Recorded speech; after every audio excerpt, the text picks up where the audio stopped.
Bueno, estamos junto al académico de la Universidad de Chile, Jaime Baeza, con quien queremos conversar sobre lo que está ocurriendo en el ámbito internacional. Por un lado tenemos las elecciones en Francia, donde el Partido Socialista logró 72 puestos en la Asamblea Nacional en ese país. Grecia también está haciendo noticia con Adonis Samaras, líder del partido de derecha Nueva Democracia, que ganó las elecciones legislativas. Y finalmente también se hace noticia en México, donde se va a realizar la cumbre del G20, que reúne a las economías representativas del 90% del Producto Interno Mundial y 2/3 de la población del mundo. Jaime, ¿cómo estás? Bienvenido. Hola, buenas noches. Gracias. Llegando a Chile hace poco también. Sí, andaba en una conferencia afuera, sí.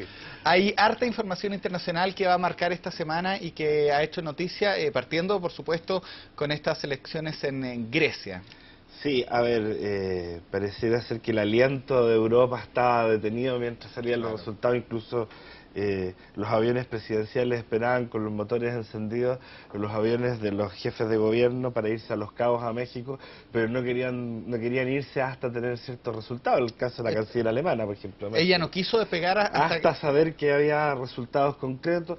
Los resultados en principio establecen que habría una suerte de gobernabilidad si la centro derecha, que en realidad son adscritos al Partido Popular Europeo, que es Nueva Democracia, es capaz de lograr una coalición con su 30% con el partido de corte socialdemócrata, el PASOK, que es el partido tradicional de Papandreou, el partido tradicional de la centroizquierda griega, que obtuvo un 12%, es algo dramático, de pensar que bajaron del 44% hace 4 años a solo el 12%, pasó que era el dominador de zonas como Creta, como Atenas, hoy día es un partido menor, en esa zona ganó la ultraizquierda de Syriza, es decir, los votantes de PASOK tradicionales votaron por Syriza. Ahora, probablemente alguien con una expertise propia en la política griega podría ver los elementos locales, yo más bien veo el tema internacional, pero desde la perspectiva internacional es interesante ver que todos golpean a la crisis. Porque tú planteas Francia, en Francia pasa al revés, ganan los socialistas y los grandes perdedores son la derecha, es decir, el incumbente pierde. Ese es el mensaje. Y el nombre de Adonis Samaras en Grecia es un nombre que provoca consenso, que provoca tranquilidad. Yo mencionaba hace algunos momentos, los mercados internacionales también se espera que se calmen un poco durante esta jornada de lunes. Deberían calmarse un poco. Ahora, en el diario El País de España salía hoy día en la mañana un artículo bien interesante, hoy día en la tarde, en la edición online, en que le preguntaban a un taxista cuáles son las dos opciones que tenía, y dice, no sé si votar por el ladrón o por el loco, refiriéndose al líder Syriza versus Samaras, que sería el ladrón. Parece que gana el ladrón, porque Nueva Democracia ya estuvo en el gobierno durante la década pasada hasta el 2008, y se les indica también como parte de la crisis. El tema es que hay un 70% de personas en Grecia que no votaron por Nueva Democracia. Entonces, ¿qué hace Grecia con ese 70%? Es una pregunta relevante. ¿Qué hace Europa para asegurarse de que Grecia cumpla? Y yo creo que aquí el único camino posible es la construcción de lo que se ha llamado la Gran Coalición, y que sería un remedio de lo que hay en Alemania normalmente cuando la democracia cristiana o la socialdemocracia precisa uno del otro para dar estabilidad y gobernabilidad.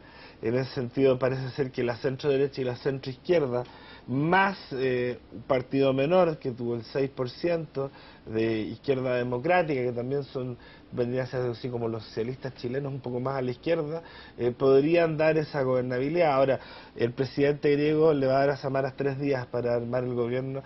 No está claro si lo va a poder lograr, en las condiciones que lo va a poder lograr. Lo concreto es que la coalición pro-euro y pro-ajustes tendría la capacidad de formar gobierno, y ahí es donde vamos a ver los mercados, porque depende cuán rápido se logre, va a ser la estabilidad, y probablemente aquí vale más un psicólogo que un economista o un cientista político, porque aquí lo que se va a jugar son con los tiempos y con las percepciones. Con la permanencia o con Samaras ahora en el poder, ¿es más factible que Grecia siga en la eurozona a que regrese al dracmo? Sí, al dracmo. Por cierto. Al menos los que lo vemos desde la perspectiva de las relaciones internacionales más que de la política local griega, todo indica que Bruselas va va a aceptar la idea de tratar de mantener lo más posible adentro, pensando además que lo de Grecia afecta a otras economías de Europa del Sur, sin ir más lejos España, que está viviendo horas críticas, pero Italia también. Italia está viendo como aprueba un paquete de salvataje de 80.000 millones de euros. O sea, es decir, esto afecta a todo. Están llegando algunas noticias internacionales y justamente en nuestro portal de noticias aparece que Mariano Rajoy, presidente del gobierno español, ha celebrado este triunfo pro euro y el plan de rescate de Grecia. Porque lo ayuda bastante. Hay que pensar, Mariano Rajoy en este momento de haber llegado probablemente a México. Invitado a la reunión del G20. España no es miembro del G20. Y ver efectivamente qué posibilidades tiene, si es necesario que España al rescate 100.000 millones de euros, y que Rajoy dice que no es rescate, que es un préstamo, que está tratando Hay un tema de ordenar, semántico ahí. por supuesto. Si es necesario un segundo rescate, las agencias acreditadoras están dando un rating malísimo a España, incluso deudas de las autonomías españolas, algunas de las deudas son considerados bonos basura, es decir, que no tiene ningún valor comprarlo. Es decir, para España la situación es tremendamente delicada. Es la crisis más grande desde 1913. Hablemos del G20, pero antes me gustaría, porque lo mencionaba, hablar de Francia, estas elecciones que son la segunda patita también de unas elecciones legislativas que tuvimos ya el domingo pasado. Claro, estas elecciones legislativas parten el domingo pasado y en realidad esta es la tercera pata. Porque lo que en realidad partió fue con la elección de François Hollande como presidente de Francia. Y el Partido Socialista logra una buena votación que le permite también ahora a François Hollande aplicar las medidas que había prometido. Por supuesto. Y aquí la gran discusión es cómo se va a relacionar el eje París-Berlín. ¿Por qué? El eje fuerte. Que es el eje fuerte de la Unión Europea.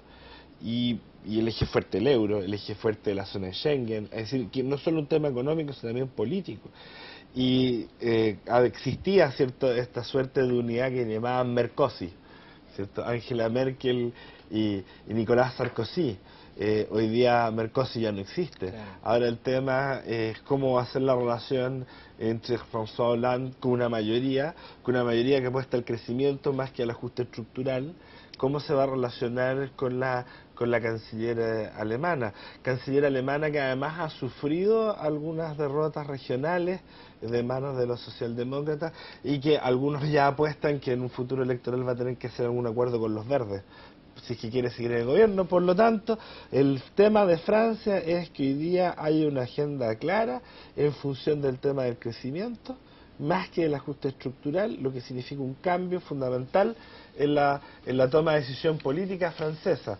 Se veía venir este triunfo y nuevamente, aquí el gran mensaje es: los incumbentes pierden.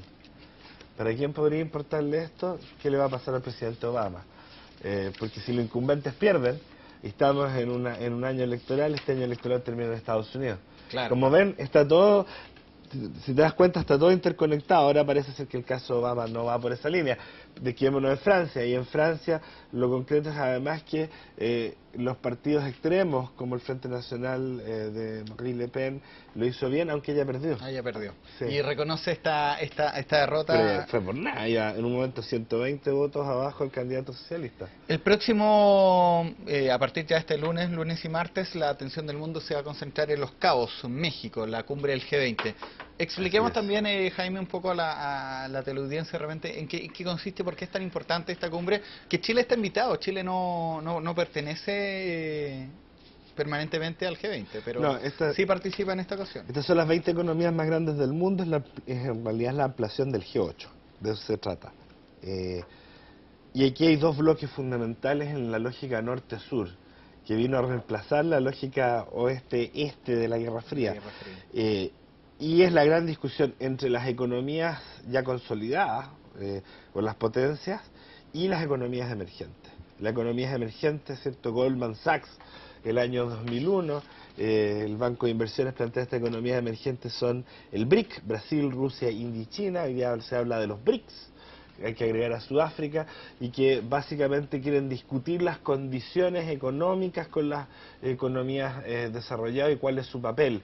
Y ahí como que realizan bancadas, ¿no? Y la bancada latinoamericana está representada por Brasil y por Argentina, que es una de estas economías. Aún así. Aún así es parte de estas economías. Estamos hablando que Chile en realidad a lo que aspira es a ser una potencia mediana, o potencia secundaria, lo que no es malo. Los países escandinavos lo son, la mayoría de los países europeos lo son. Esa es la realidad. Esa es la realidad de nuestro tamaño. Claro. Ahora, ¿qué es lo importante de esta reunión de G20? Bueno, es cómo se salva Europa. Esa es la gran discusión. Incluso hay algunos que han planteado, bueno, ¿vamos a tener otros temas de discusión o vamos a hablar solo de Europa? Y los BRICS están, las economías emergentes, que han tenido cumbres como tal después de esta creación de Goldman Sachs hace ya casi una vez. Bueno, también vamos a discutir de las otras economías que no están en crisis, que están creciendo, que son capaces de seguir consolidándose. Por ahí en las imágenes tienes a Corea del Sur. Corea del Sur está acercándose al tamaño y las dimensiones de Japón. Hoy día se habla también de los países GATS, agallas en inglés, que es Alemania, Estados Unidos, Corea del Sur y Turquía. Es decir, aquellas economías que sí lo han hecho bien, que son consolidadas, que están en condiciones de hablar con los BRICS vis a vis la mayoría de los países de Europa.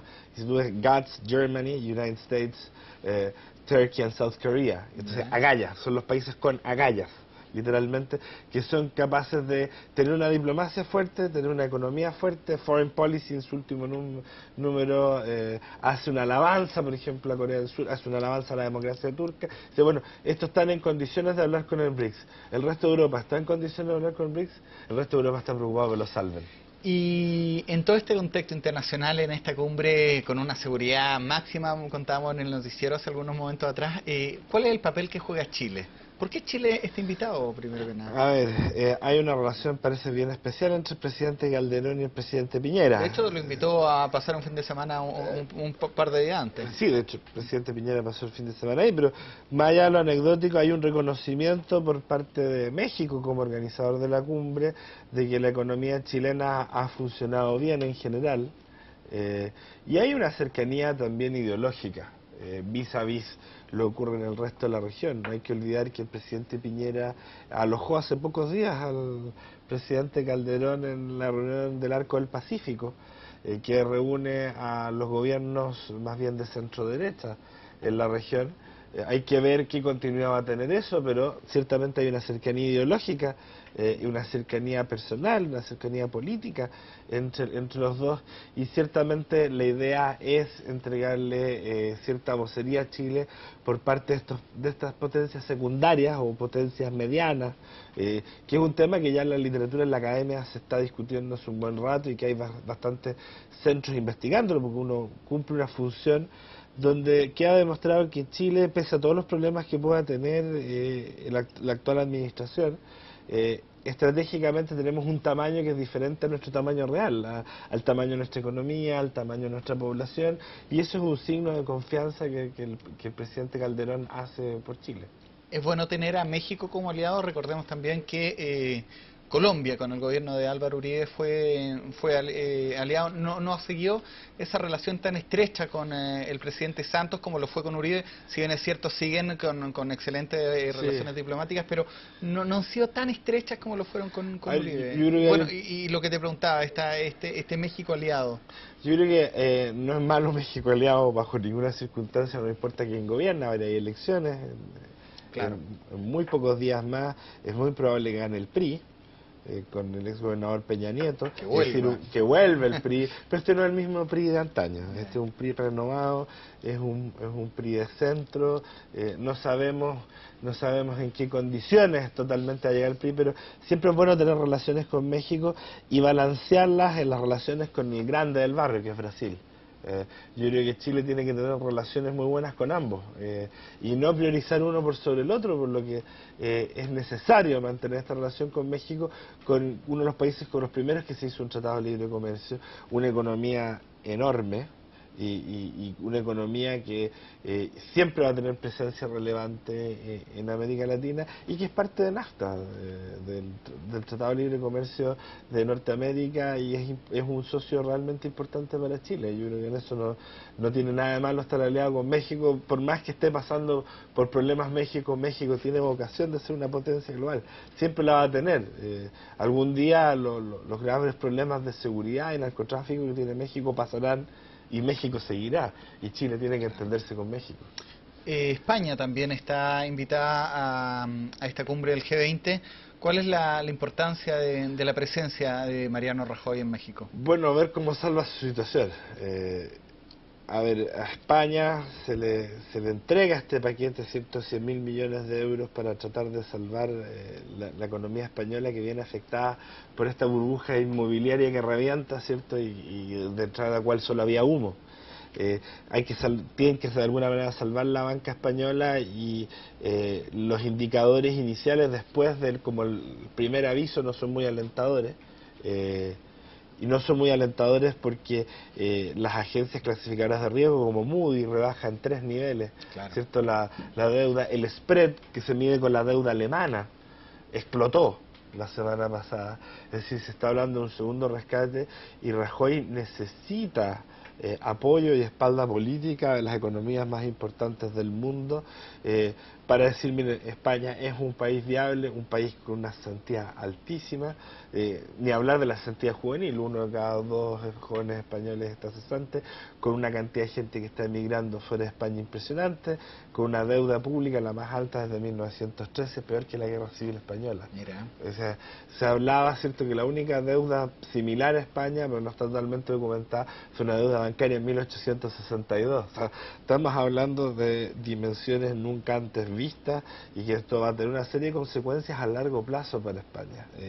No solo tiene que ver con lo bancario, con lo económico, pero también tiene que ver con la capacidad de España de seguir posicionándose en Europa, con la capacidad de España de generar innovación, tecnología. Hay una fuga de cerebros de las universidades españolas, hay niveles de despido en el sector público en España tremendo, y Rajoy necesita espalda de las economías más grandes del mundo para enfrentar una situación que se ve a todas luces muy compleja.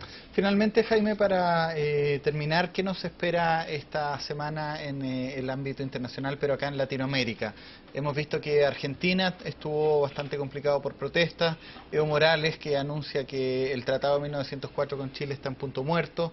¿Qué es lo que nos espera? A ver, en el caso argentino, fundamentalmente ha sido la protesta del sector agropecuario por la instalación de un impuesto y por la nueva tasación que realizaría unilateralmente la provincia de Buenos Aires, del gobernador Daniel Scioli. Ahí empieza el problema en Argentina con lo agropecuario, pero también hay un problema de liquidez importante, hay un control sobre cambiario, la gente no puede sacar dólares de Argentina, se ha llegado a un máximo de $1.000 para turistas que salen afuera, pero realmente hay una situación de crispación. Parece que además el enamoramiento con Cristina se acabó por parte de la población argentina. Se acabó poco tiempo después de que fue reelecta, es muy raro eso. Yo creo que también hubo un alto grado de negligencia de la oposición argentina en no ofrecer una alternativa interesante en las elecciones de final del año pasado. Pareció lo que pasó acá, que no habían candidato, que le hicieran el peso a un candidato potente que en este caso era la presidenta. Sí,